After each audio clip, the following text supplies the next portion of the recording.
Salam sejahtera Bapak Ibu dan semua saudara yang saat ini menyaksikan podcast GKI Pamulang. Bicara singkat menjadi berkat. Bersama dengan saya saat ini sudah hadir seorang Bapak.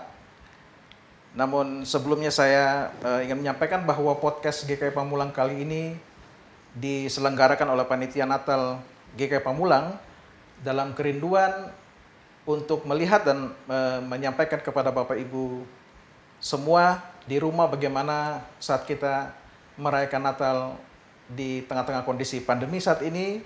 Kita ingin mengenal bagaimana saat kita bersama-sama merayakan Natal dalam kondisi yang normal. Sehingga diharapkan dengan podcast siang hari ini, pembicaraan saya dengan narasumber yang sudah hadir di ruangan ini, kita semua mendapatkan sukacita Natal. Hadir di ruangan ini bersama saya Bapak Cornelis Dokubani. Pak Cornelis, saya boleh sapa dengan Bung Dokubani saja ya? Siap, boleh ya. Iya. Bapak Ibu, Bung Cornelis Dokubani ini merupakan boleh dibilang salah seorang jemaat mula-mula GKI Pamulang yang saat ini ingin men-share bagaimana kehidupan beliau di tengah-tengah jemaat GKI Pamulang. Apa kabar Bung Dokubani? Baik, sehat ya. Iya Pak, kelihatannya bugar sekali ya. Ya, terima kasih. Itu karena jangan stres lah. Walaupun situasi pandemi ini kita happy aja lah gitu. Betul sekali. Kita tetap semangat meskipun di tengah pandemi. Betul. Iya, bisa dilihat Bapak Ibu bahwa boleh tahu Bung Dokubani sekarang usia berapa? Saya lahir tahun 51, jadi sekarang 70 tahun beberapa bulan. Jadi lahir bulan Juni ya. Jadi berarti 70 tahun lewat 70 tahun lebih. 6 bulan lah, 70. Jadi tahun depan saya 71. Kelihatannya masih 50-an ya. Terima kasih. Iya. Terima kasih. Boleh tahu Bung Dokubani lahir di mana? Saya 70 tahun yang lalu. Jadi begini, orang tua saya kan polisi itu ya. Jadi pindah-pindah kerja itu. Lahir saya di Sumbawa, tepatnya di Kota Bima. Jadi sampai usia 2 tahun itu, 2 tahun, kemudian kami pindah ke Sumba. Sumba Barat, tepatnya di Kota Waikabubak. Ayah saya pindah kerja jadi Dinas, polisi ya? di situ. Nah di situ saya sampai SMA, kemudian pindah ke Jawa, sudah nggak pernah pulang lagi. Oke. Boleh cerita bagaimana perjalanan hidup Bung Dokubani dari mulai masa anak-anak sampai melewati masa muda, kemudian akhirnya hidup berkeluarga. Oke, jadi di Sumba memang terutama masyarakat NTT ya, itu kan sangat tertinggal memang itu dari segi Sumba ini kabupaten. Sumba itu kan pulau ya, ada 2 kabupaten, Kabupaten Sumba Timur dan Sumba Barat. Nah saya Sumba Barat kabupatennya, di Kota Waikabubak tepatnya. Jadi kehidupan itu memang kehidupan sangat-sangat sederhana terbatas ya. Jadi rumah-rumah di sana tuh rata-rata menggunakan papan dan anyaman bambu itu, kita bilang gedek ya gitu ya. Gedek. Jadi kehidupan rata-rata sederhana, sangat minim. Nah, saya menikmati semuanya itu masih, saya ingat benar itu sebelum SD, itu ada yang nama sekolah rakyat. SR ya. Jadi peralihan dari SR sekolah rakyat ke SD itu saya masih alami sepanjang 1 tahun ya gitu ya. Nah kemudian masa kanak-kanak saya memang di sana itu apa ya, karena kondisinya begitu, jadi hidupnya itu wajar-wajar saja gitu, senang-senang aja gitu, walaupun Layaknya anak-anak ya. Iya benar gitu. Nah yang paling menarik itu main kita di sana itu main ada di sana suatu upacara tradisional main pasola namanya ya. Itu perang-perangan di atas kuda pakai tombak kayu. Itu tombak tajam betulan. Tajam, kayu yang ditajam benar gitu. Oh ya. Nah, terakhir nggak boleh tajam gitu. Iya. Nah itu kami anak-anak pakai kayu-kayu juga itu. Ya nama-nama kenakalan anak-anak, badan luka-luka kena tangga gitu. Iya. Itu yang saya alami. Jadi, tapi memang saya salah satu anak yang tidak terlalu seperti anak-anak lain begajul kemana-mana. Saya lebih suka bantu orang tua di rumah sih. Katanya, boleh tahu Pak Bung Dokobani berapa bersaudara? Kami 7 semua, 4 perempuan, 3 laki-laki, yang 2 sudah dipanggil Tuhan, laki-laki, tinggal saya laki-laki. Adik perempuan saya masih ada semua 4 orang. Semuanya melewati masa anak-anak dan remaja di sana ya? Di Sumba semua, betul. Jadi yang kecuali saya yang lahir di Bima ya, Sumbawa. Ya, Bung Dokobani, saat ini kita sedang mempersiapkan diri untuk merayakan Natal. Ya, suasana Natal sudah terasa di mana-mana. Saya pengen tahu bagaimana suasana Natal waktu masa kecil di Sumba ya. Di Sumba ya. Ya, di sana terus terang pada saat itu tuh saya di sana kecil, umur katakan waktu SD ya, itu sekitar tahun 55 sampai 60 ya, kurang lebih 5-6 tahun itu saya umur SD ya, sekolah dasar. Itu memang saat itu belum ada listrik di kota itu. Jadi kondisinya kegiatan itu hanya dilakukan siang hari. Malam itu jam 6 ke atas itu udah di rumah masing-masing. Nggak ada yang di rumah masing-masing, nggak ada yang berkeliaran lagi gitu. Jadi kalau ditanya Natal waktu kecil itu yang paling kita nikmati memang pada bulan Desember itu rata-rata situasinya sudah betul-betul berubah ya gitu ya. Kalau hari Minggu bulan-bulan lain itu nggak ada apa-apanya gitu ya. Di Natal itu semua rumah itu mempersiapkan diri untuk Natal. Walaupun tidak seperti sekarang di Jawa ya, lampu atau hiasan. Di sana itu dalam bentuk apa? Makanan. Oh oke. Makanannya berbeda? Makanannya itu spesial gitu loh. Okay. Kalau biasa cuma makan sayur-sayur aja. Nah, mulai 1 minggu menjelang Natal itu rumah-rumah sudah siapkan makan-makan khusus itu. Itu sampai tahun baru. Apa yang berbeda menunya? Menu. Jadi salah satu misalnya yang paling anak-anak senang itu adalah saat itu tuh biskuit itu yang kalau masih ingat Kongguan itu, biskuit dulu, itu didatangkan oleh pedagang itu khusus pada menjelang Natal tahun baru. Jadi biskuit itu anak-anak paling nunggu-nunggu biskuit itu pada menjelang Natal. Hanya ditemukan pada saat Natal. Pada saat itu. Biskuit Kongguan. Masih ingat Stopless? Kenal ya, Bung Rio tahu ya. Itu diadakan pada Natal aja di rumah itu Stopless selalu ada isinya biskuit, kacang-kacang. Nah itu anak-anak kecil masa paling tunggu itu. Begitu dilihat meja sudah ada Stopless biskuit dan kacang itu, siap-siap kita keliling rumah-rumah untuk kantong sudah penuh dengan kue kacang itu. Nah itu yang paling anak-anak menangis suasana Natal. Jadi bukan kita nggak pernah nyanyi-nyanyi itu Natal itu, tapi yang kita cari itu kue, biskuit dan makanan khusus itu. Dan Bung Dokobani menikmati saat itu ya? Jujur itu kalau makan biskuit yang selama 1 tahun kita pernah dapat, makan biskuit saat itu tuh rasanya kok makan mewah itu. Jadi menikmati benar itu. Ini Natal kita itu. Itu tentang makanan ya, Bung Dokobani ya, saat Natal masa kecil. Dulu ketika mau Natal biasanya orang tua menyiapkan baju baru. Bagaimana waktu itu?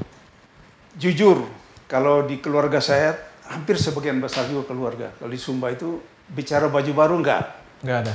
Itu kita tidak mengenal itu. Ya orang-orang tertentu ya mungkin itu yang pejabat pemerintah mungkin. Tapi kalau kebanyakan penduduk atau masyarakat Sumba saat itu berpikir tentang baju baru itu sama sekali enggak gitu. Yang dikonsentrasi itu tadi itu makan enak gitu. Itu lebih pada persiapan untuk Natal gitu. Karena apa?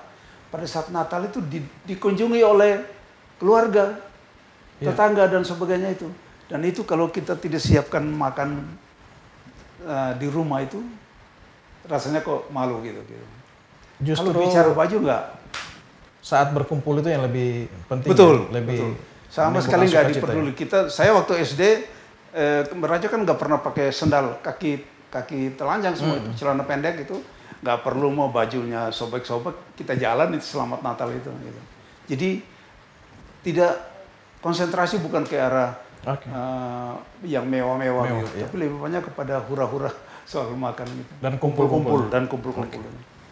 Iya, bagaimana ketika kecil, masa kecil mengikuti ibadah Natal di gereja? Ya, rumah saya itu sangat dekat dengan gereja, gitu ya. Pada umumnya orang anggota jemaat di situ, karena hanya satu gereja di situ ya. Itu gerejanya kan dari papan. Zaman-zaman itu tuh tahun-tahun segitu kan belum ada. Gereja masih dari papan? Gereja masih papan, belum tembok itu. Gereja di papan. Jadi menjelang Natal itu gereja kita dandani istilahnya ya. Kita catnya bukan pakai cat, tapi pakai kapur. Iya. Kuasnya itu dari alang-alang yang diikat. Jadi temboknya itu di kapur. Iya, saya masih ngalamin juga. Jadi hampir semua rumah di kota menjelang Natal itu semua dicat pakai kapur itu. Jadi putih. Begitu Natal lihat semua situasi kota itu kok putih gitu. Kalau dilihat dari atas itu, wah kotanya kok putih semua gitu. Itu kegiatan yang paling nah kemudian pohon Natal satu-satunya yang ada di kota itu di gereja itu diambil dari hanya ada satu pohon Natal. Itu dipotong dari hutan pinus. Saya ingat benar itu dibawa dengan truk hutan pinus itu dari kota itu kurang lebih jaraknya 50 kilo gitu ya. Itu hutan pinus yang dibuat oleh masa Belanda itu. Sekarang udah nggak ada.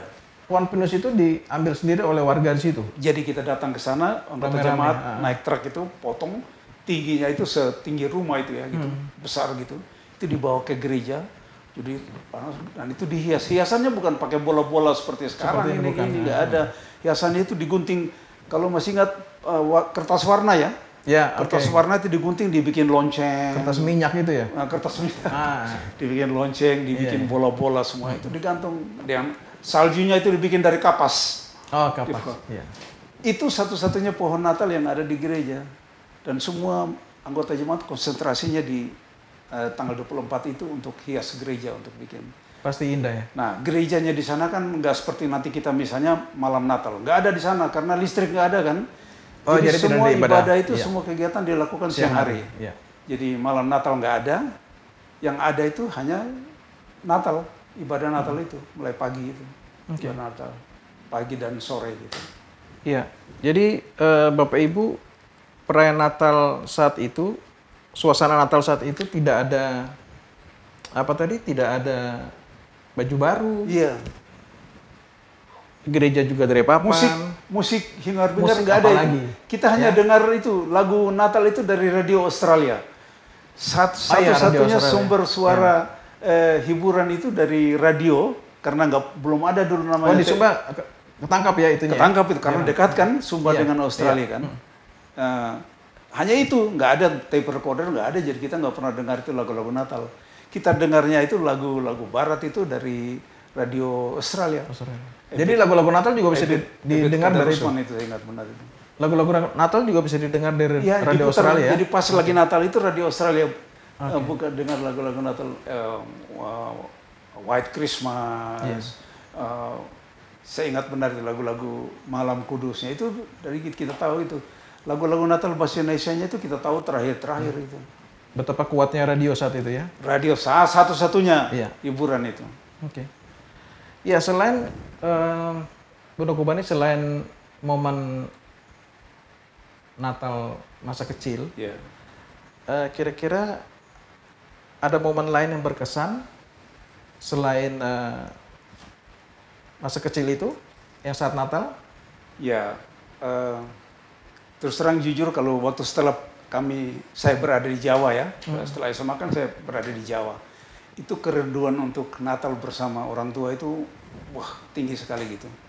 Tapi kan transportasi saat itu kan tidak sama sekarang itu. Jadi kadang-kadang kalau nggak ada pesawat harus naik kapal laut ya gitu. Jadi saya potong, Bunda Kubani keluar dari Sumba ke Jawa tahun berapa? Saya tamat SMA itu 69.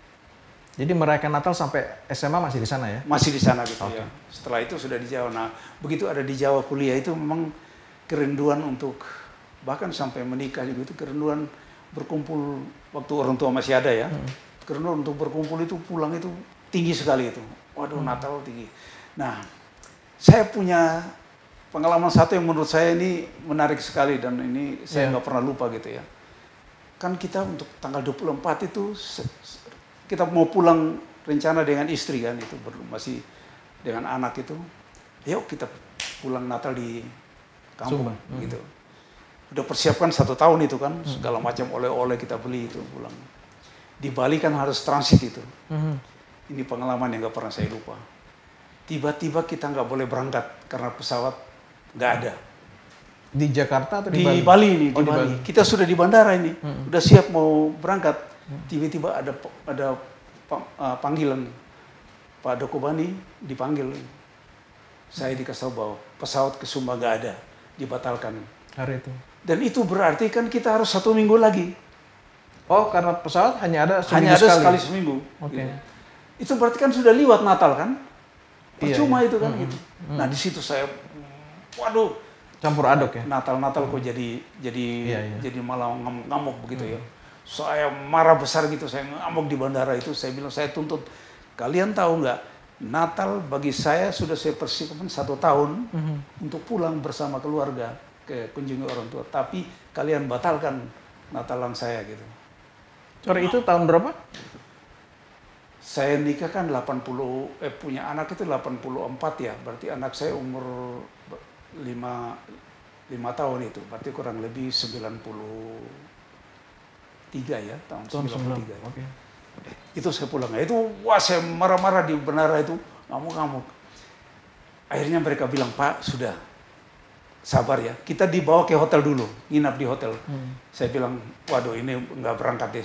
Anak-anak sudah kecewa benar, anak istri. Tapi tahu nggak, malam saya bilang, Tuhan, saya harus Natalan dengan orang tua ini kan gitu. Pagi-pagi kami dibangunin sama petugas bandara. Pak, cepat jam 5, cepat ke bandara Pak. Lah memang pesawat ada kok. Pagi-pagi biasanya sore kan gitu. Pak, berangkat sekarang dibilang. Saya anak berdua sama 1 orang penumpang dari Sumba, kita 5 orang naik pesawat di charter pulang ke Sumba. Saya bilang, Tuhan, terima kasih Tuhan, saya boleh bawa anak istri. 2 malam di hotel dijawab ya? 1 malam? Iya. 1 malam? Artinya doa saya di hotel, saya bilang, Tuhan, tolong saya bisa Natal dengan orang tua. Dikabulkan. Kami di charter 1 pesawat yang isinya 40, cuma kami 5 orang. 5 orang, luar biasa. Gitu. Jadi pulang sampai sana digeger di Sumba. Keluarga Dokobani naik pesawat sendiri datang. Itu yang paling. Dan yang kedua, kalau boleh saya cerita, saya mengalami peristiwa Natal yang agak hampir-hampir kurang menyenangkan pada saat saya harus terkena serangan harus bypass operasi jantung. Itu 5 tahun yang lalu itu. Pada saat itu saya dibilang, Pak, Bapak harus operasi jantung. Itu tanggal awal Desember. Awal Desember biasanya kan sudah harus siap di rumah kan, pasang pohon Natal, siap-siap kado untuk anak-anak keluarga kan gitu. Bayangkan saya harus disampaikan berita Bapak kena serangan jantung dan harus dioperasi. Bagaimana Bung Dokobani menanggapi? Saat itu terus terang drop.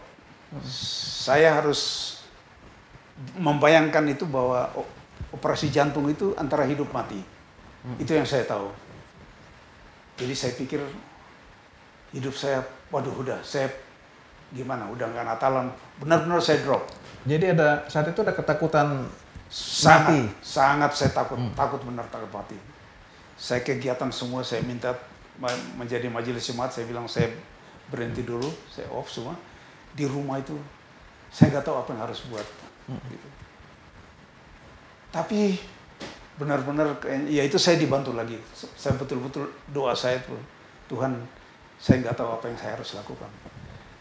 Tapi tiba-tiba saya dapat telepon dari dokter, Pak Dokobani, kita tunda operasinya sampai tahun baru. Jadi Bapak nggak boleh Natalan dulu gitu. Saya bilang, Pak, ditunda ini nggak apa-apa ini, jantung saya gitu. Tetap aja masih ada rasa takut ya? Takut saya, dok, nggak salah ini dok, saya ditunda berarti kan bisa berbahaya dong. Iya. Bapak jangan khawatir. Jantung masalahnya. Nikmati aja Natal dengan keluarga tahun baru. dengan nggak ada masalah. Saya udah kasih obat yang tepat. Yeah. Saya benar-benar, aduh terima kasih dokter, terima kasih Tuhan. Dia bilang, saya nikmati Natal lagi dalam kondisi ketakutan itu. Itu yang menurut saya kesan. Nah, pada saat itu kan Advent. Bayangkan Advent 1, 2, 3. Selama ini kan apa sih yang harus kita lakukan? Advent kan kita anggap nyanyi-nyanyi Natal lah, ngapain Advent kan gitu kan gitu. Saat itu hidup saya memang Minggu Advent itu saya lakukan betul-betul berdoa. Sungguh dimaknai. Karena menghadapi bypass ini kan. Menghadapi bypass, saya minta Tuhan betul-betul menyertai saya. Dan itu selama masa Advent 4 minggu itu sungguh-sungguh saya nikmati benar masa Adventnya. Sebelumnya itu kan Minggu Advent saya nyanyi-nyanyi Natal. Biasa aja. Natal, biasa aja kan. Nah tahun itu saya hidup benar-benar dengan sungguh-sungguh berserah pada Tuhan. Karena itu tadi menghadapi yang saya bayangkan ini maut ini. Bagi saya operasi jantungnya Bang. Tapi ternyata nggak apa-apa. Dokter bilang, wah Pak, operasi jantung itu ternyata seperti operasi biasa aja.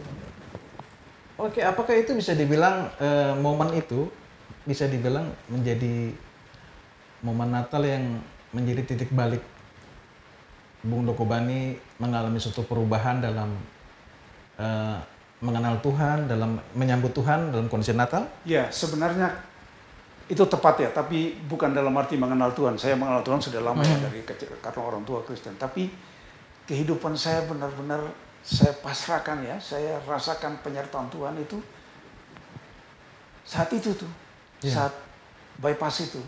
Betul-betul saya bilang, waduh ini Tuhan pakailah, Tuhan pakai saya gitu. Jadi, nah sejak itu saya kalau gereja minta saya untuk apa aja, saya bilang siap, saya siap. Karena saya merasakan Tuhan memakai. Tuhan selalu siap gitu. Buat Bung Dokobani ya. Benar, itu poin itu pada saat saya operasi jantung itu memang membuat saya benar-benar merasakan bahwa saya nggak boleh lupakan penyertaan Tuhan dalam seluruh kehidupan saya. Akhirnya proses bypass dilakukan tahun depan di bulan Februari jadinya. Februari. Jadi Natal tahun baru saya nikmati benar-benar makan. Dokter bilang makan aja Pak, enak-enak aja, nikmati aja gitu. Dan puji Tuhan semua berjalan. Semua lancar. Dan ternyata operasi saya Bung Dokobani sehat sampai hari. Sehat sampai sekarang, betul-betul tidak ada masalah. Itu tahun berapa? 2000. 5 tahun yang lalu ya. Oke. Berarti itu kita belum menghadapi masa pandemi waktu itu ya? Oh belum itu ya. Apa yang Bung Dokobani rasakan perbedaannya ketika saat ini kita mempersiapkan Natal, akan merayakan Natal masih dalam kondisi pandemi dengan tahun-tahun sebelumnya? Ya terus terang ada perasaan kecewa begitu ya. Jujur ibadah-ibadah online yang dilakukan selama masa pandemi ini terus terang di rumah dilakukan dengan nggak terlalu nyaman begitu ya. Ya menurut saya sih lebih banyak kita lakukan secara rutinitas gitu ya, karena harus ibadah begitu ya. Tapi terus terang nggak bisa kita nikmati. Jadi kerinduan untuk beribadah di gereja itu sangat tinggi gitu. Terakhir ini menjelang Natal tahun ini saya kebetulan di Komisi Usia Lanjut ya, ketua. Kami punya kerinduan betul untuk merayakan Natal bersama oma opa ini kan tinggi, tapi rupanya kita nggak bisa juga lakukan itu. Dan menurut saya ya kita nggak bisa juga mengatakan ini kenapa ya, ini semua juga kenapa pandemi ini kan kita nggak bisa bilang ya harus kita mengatakan ada Tuhan juga di situ kan gitu kan gitu. Yeah, betul. Nah, jadi nggak bilang nggak ada Tuhan yang di pandemi ini sehingga Natal kita kegiatan kita kok jadi begini, nggak juga gitu kan. Tapi kan ada perasaan kecewa itu. Natal tahun ini kita sudah 2 kali kan, tahun lalu juga di awal pandemi kan kita Natal begini juga, sekarang begitu juga gitu. Nggak ada kumpul-kumpul kan di Natal itu berkumpul bersekutu itu kan kenikmatan tersendiri pada Natal kan gitu ya. Iya, betul. Beribadah bersama. Nah itu hilang itu. Dan sepertinya tahun ini kita pun masih harus melewati kondisi seperti itu. Iya, tapi kita pasti semua berharap bahwa meskipun kondisi pandemi yang membatasi kita dalam segala hal, sukacita itu tetap kita miliki, Tentu saja, menyambut ya, dan ya, menerima ya, Kristus. ya. Oke, ada banyak pengalaman yang bisa kita dapat dari cerita Bung Dokubani saat ini. Kira-kira pesan apa yang bisa Bung Dokubani sampaikan ke Bapak Ibu di rumah? Pasti ada banyak orang juga yang punya perasaan yang sama, ya, betul. kecewa Ya. dalam keterbatasan yang ada saat ini dalam merayakan Natal. Atau bahkan juga ada yang Bapak Ibu di rumah yang saat ini ketakutan juga, punya ketakutan sama karena harus operasi ini dan itu. Ya, betul. Apa yang bisa Pak Dokubani sampaikan? Iya, paling tidak apa pengalaman saya itu kan bisa juga saya bagi gitu ya. Artinya ketakutan, kekecewaan yang kita alami karena tidak sesuai dengan harapan kita, keinginan kita gitu kan, kita alihkan minta pimpinan pertolongan Tuhan gitu. Mungkin dengan, ya bukan mungkin ya, paling tidak itu membuat kita, kekecewaan kita sedikit berkurang gitu kan gitu. Saya merasakan benar begitu kita kita berserah, kita serahkan kekhawatiran, perasaan kecewa dan sebagainya itu pada ya Tuhan. Tuhan biar yang ngatur semua kehidupan walaupun dalam keadaan begini itu kadang-kadang kecewaan itu bisa hilang ya gitu ya. Jadi mari Bapak Ibu yang berada di rumah kita lakukan saja hal di masa pandemi ini seperti biasa begitu. Walaupun ada hambatan-hambatan tapi biarlah Tuhan tetap bersama kita kan. Tetap mengimani penyertaan Tuhan. Itu. Jadi kalau kita merasakan itu berarti kan kita tidak akan mundur walaupun terbatas semuanya, serba terbatas. Kita nggak bisa ini, kita nggak bisa ini. Tapi kan Tuhan kita tetap andalkan dalam hidup ini kan. Amin. Paling tidak kan kita terbebas dari hal-hal yang menakutkan, kecewa dan sebagainya. Saya itu prinsip saya gitu, Bang. Luar biasa. Terima kasih Bung Cornelius Dokubani untuk waktunya bisa membagikan pengalaman hidupnya. Ya. Buat kita semua, kita percaya bahwa ada banyak hal positif yang bisa diambil lewat bincang-bincang kita. Mudah-mudahan apa yang kita bicara ini tetap sehat. Ya. Bung Terima kasih. Dokubani, salam buat keluarga, Tuhan Yesus memberkati. Baik, Bapak Ibu, demikian bincang-bincang kita dengan Bung Cornelius Dokubani dalam podcast GKI Pamulang kali ini, kiranya menjadi berkat kepada kita semua dalam menyambut dan merayakan Natal. Podcast GKI Pamulang, bicara singkat menjadi berkat. Sampai jumpa, Tuhan Yesus memberkati.